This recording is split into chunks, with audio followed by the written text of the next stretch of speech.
Good evening, everyone. We'll check this out. I finally got both cars from the 1976 famous F1 rivalry between James Hunt in the McLaren on the left and Niki Lauda in the Ferrari on the right. And yeah, I've had the James Hunt McLaren for quite a while.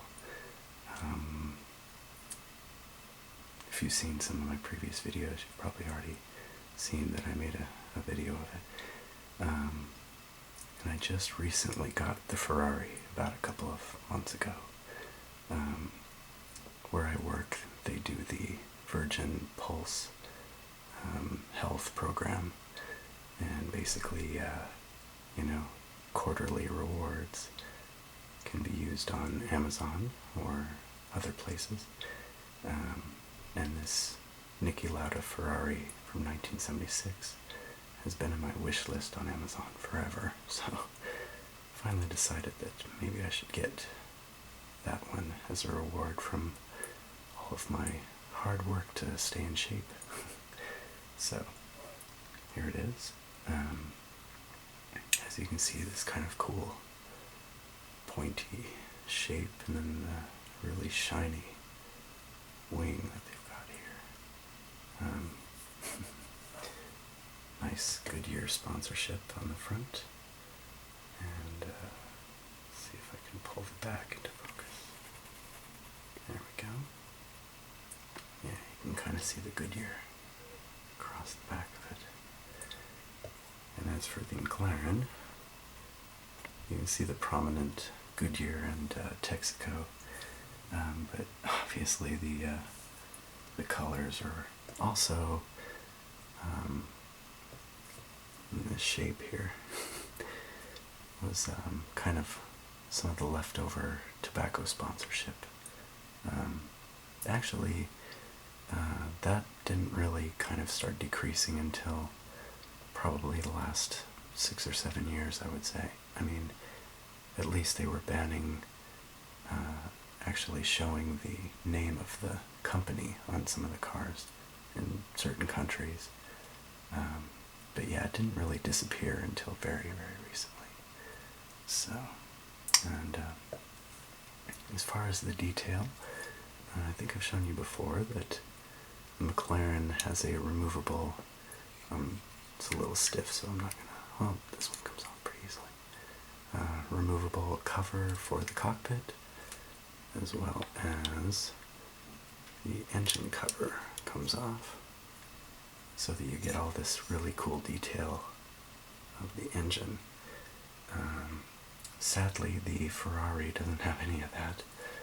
All of this bodywork, as far as I can tell, doesn't move, and no engine detail. So you do get some detail of the brake ducts here and here, which funnel air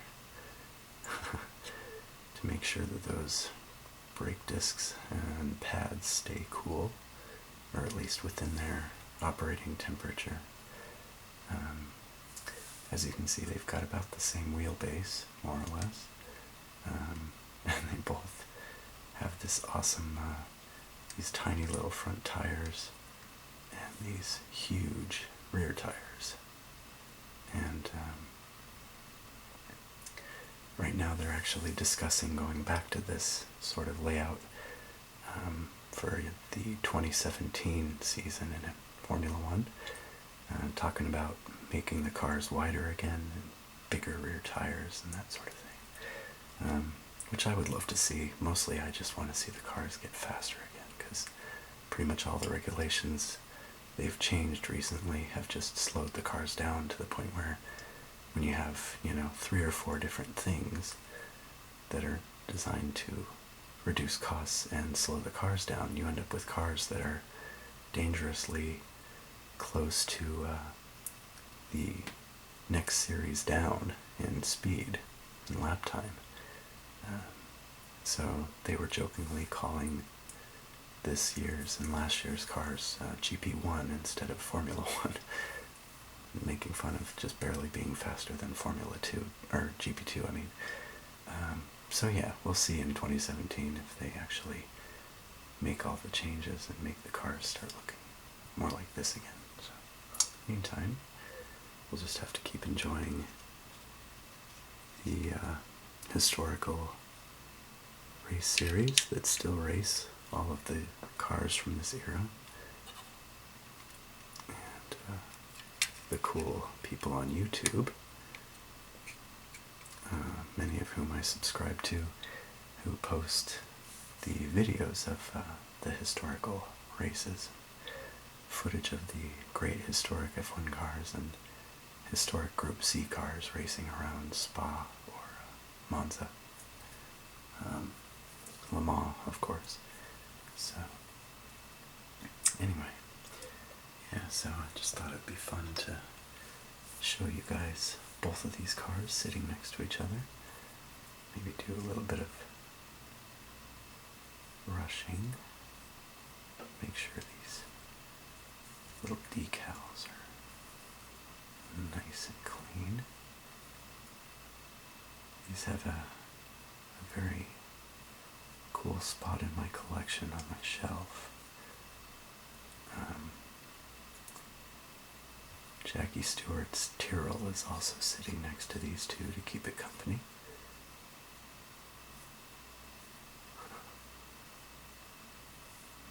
But I love collecting these old 1970s Formula One cars. They're really cool. And maybe I'll find another one that would be fun to have. I would really, really like to have a 118 model of a car that has a Martini logo on it. I think that'd be really fun. Martini have recently returned to Formula One as a sponsor of the Williams team. So they're now Williams Martini Racing or something like that. And they've got the cool Martini stripes, although they're wearing white livery.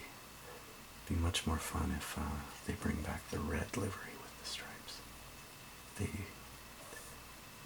did in the 70s. And not just in Formula One. They also did that in other racing series. So.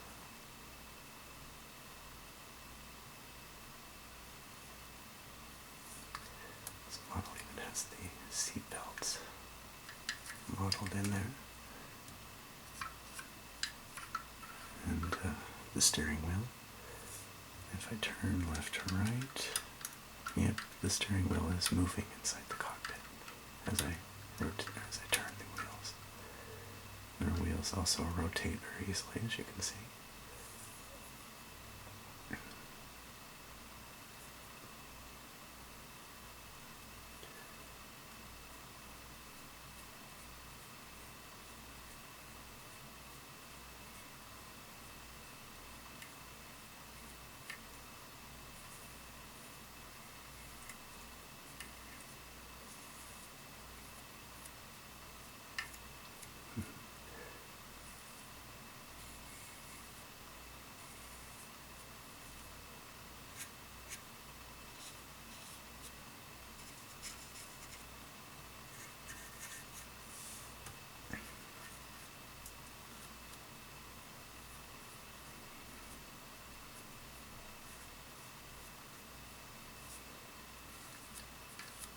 I think a lot of the thrill of these cars was also in how they sounded.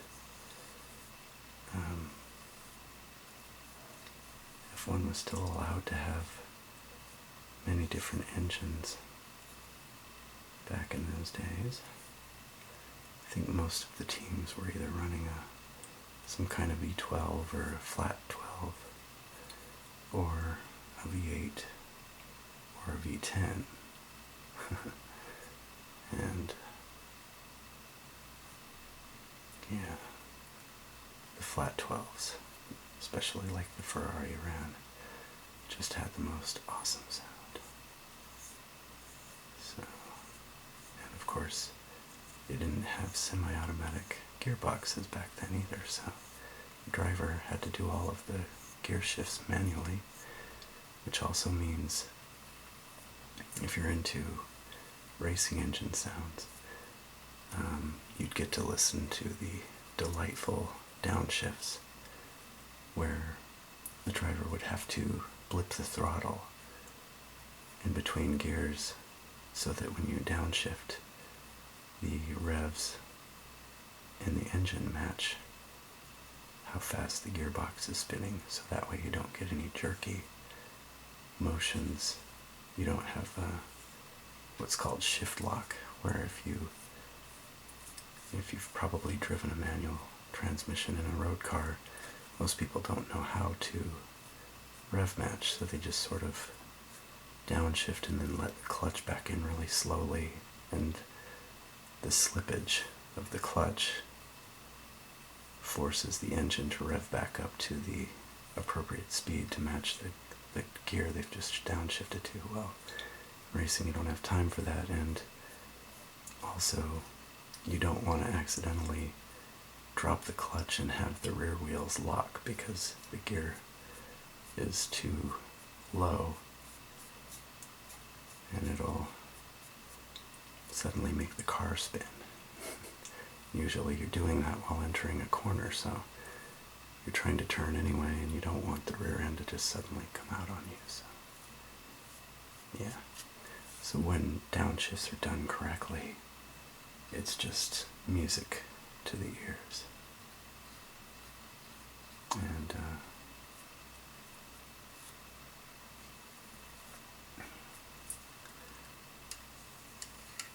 some of those old clips of races in the 70s, you know, if you get some camera footage at the right spot entering a corner, then you get to hear all of those awesome downshifts.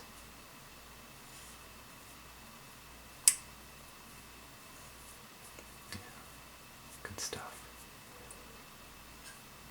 I think this McLaren should be pretty clean.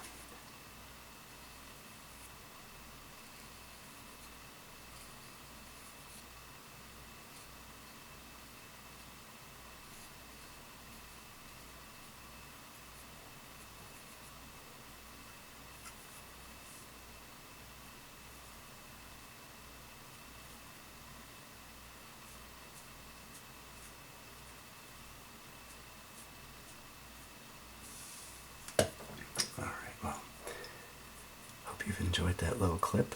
Like I said, it's been a little too long in coming, but yeah, I hope this turns out nicely, and I hope it helped you relax, and hope you found it interesting to check out these two models next to each other. So thanks for watching, and we'll see you on the next one.